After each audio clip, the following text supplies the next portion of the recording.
There were once two seeds, identical in every way, resting side by side in the palm of an old gardener's weathered hand.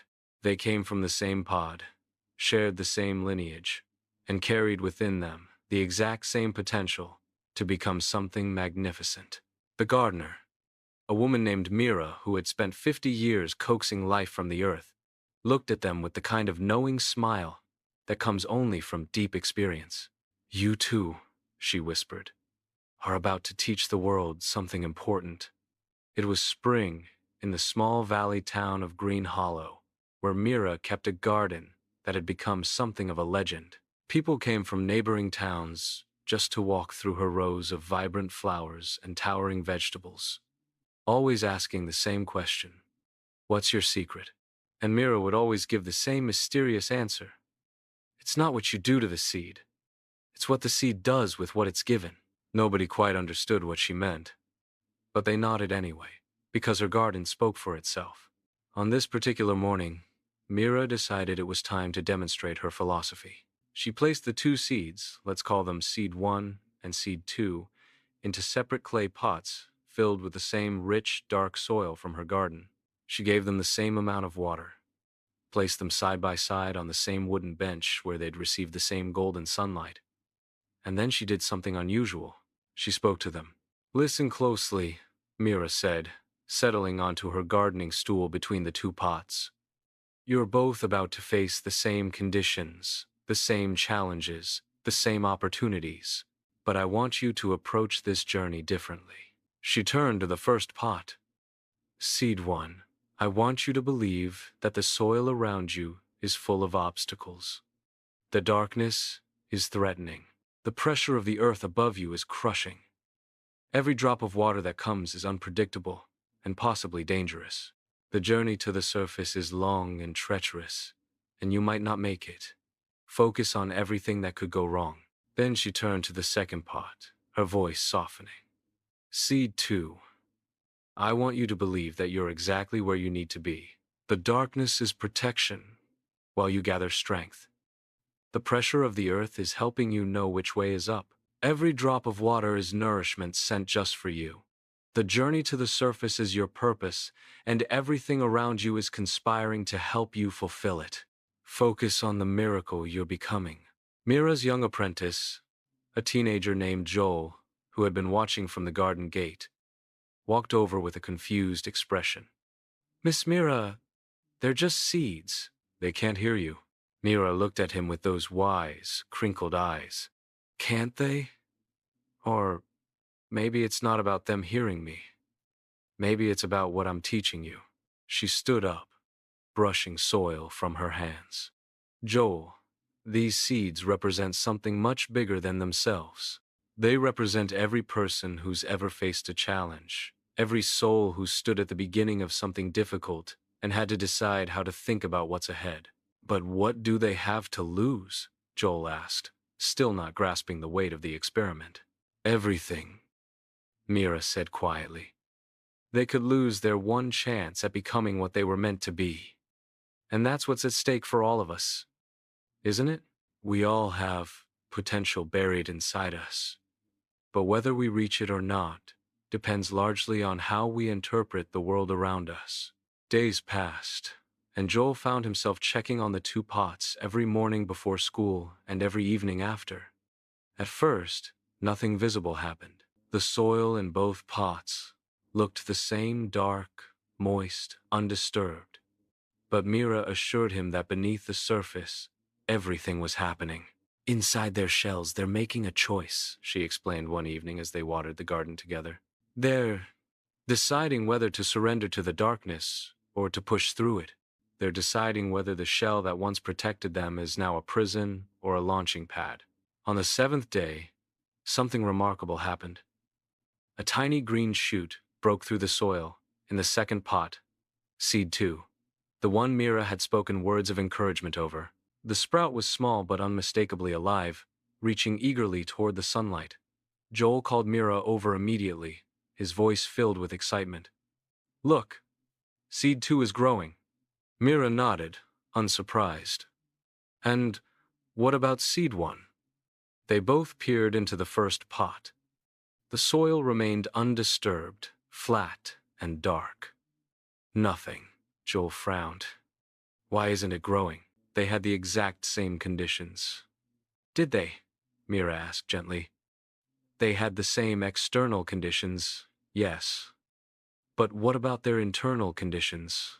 What about the story they were told about their circumstances? Another week passed, and the difference became even more stark. Seed 2 had grown into a healthy seedling with vibrant green leaves that turned confidently toward the sun. Its stem was strong, its roots. Mira showed Joel when she carefully tilted.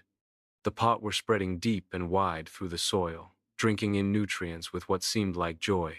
Seed 1 finally sprouted, but it was different.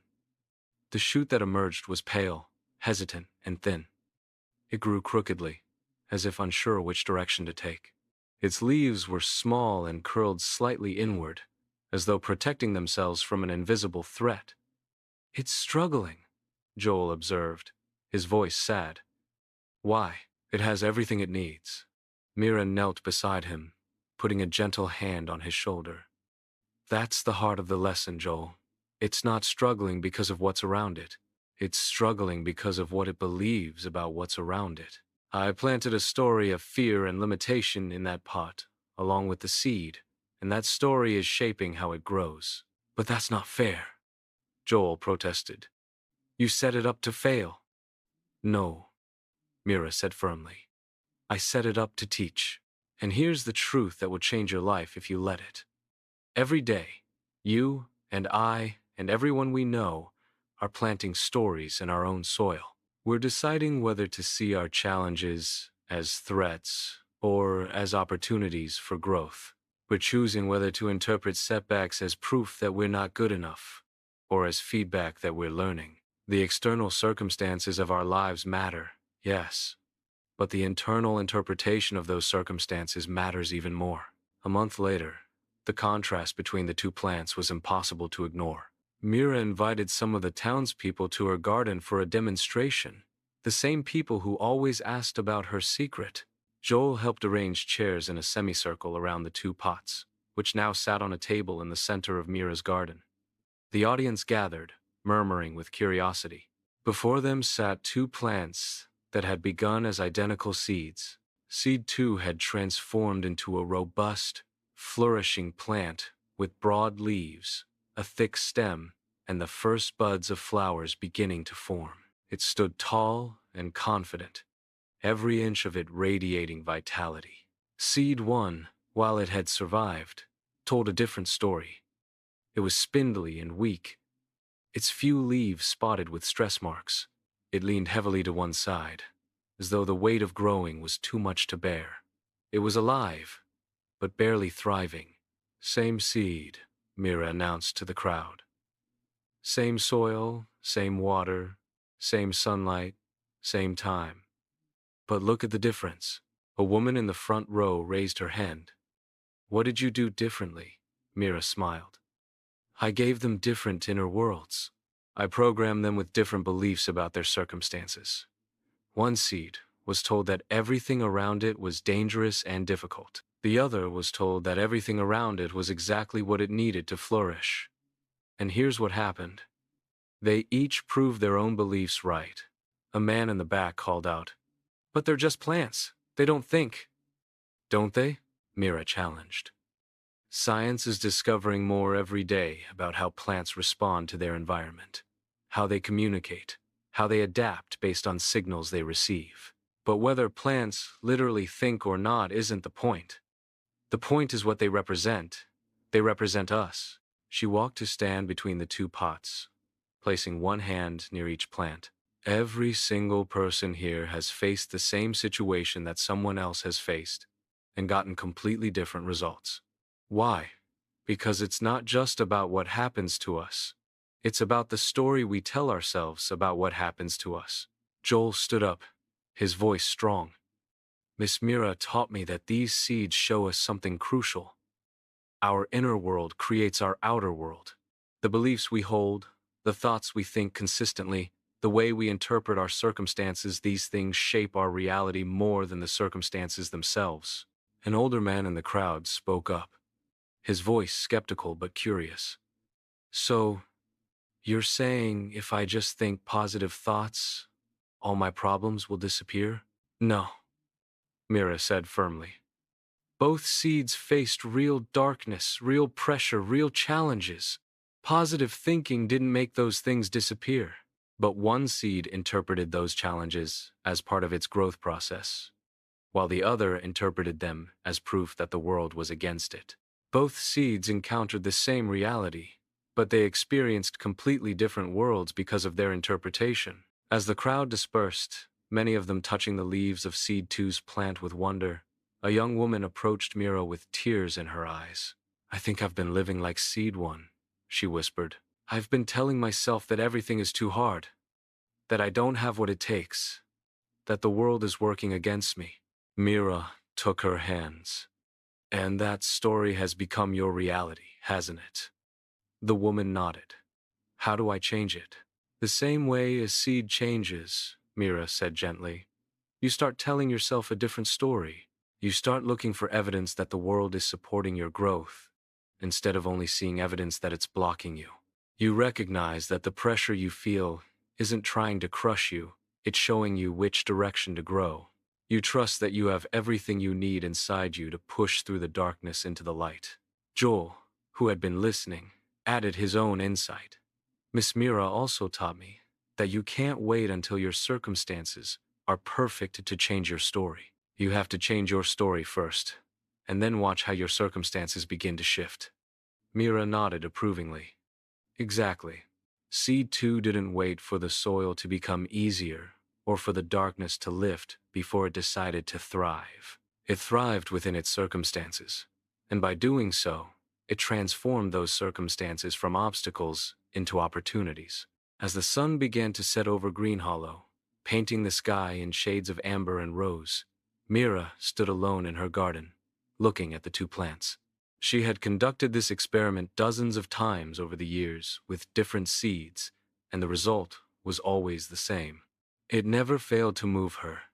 This simple truth that seemed so obvious yet was so easily forgotten. She thought about all the people who had visited today, about the young woman with tears in her eyes, about Joel who was learning so quickly, about all the seeds won in the world who were struggling, not because they lacked potential, but because they had been planted or had planted themselves in stories of limitation and fear.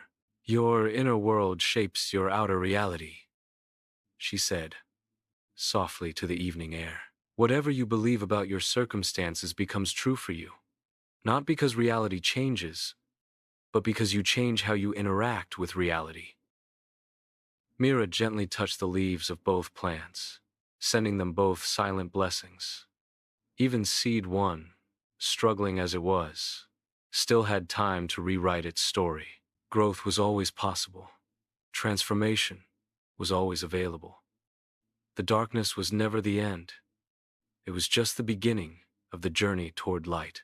And in that moment, in a garden that had taught thousands of lessons through its silent inhabitants, Mira smiled, because she knew that everyone who had witnessed the two seeds today had been given the same gift, the knowledge that they carried within themselves the power to choose their inner world, and in doing so, to reshape their outer one. The question was never whether they had what it took to grow. The question was only what story they would believe about the soil they'd been planted in. And that choice, like the choice of the seeds, would make all the difference.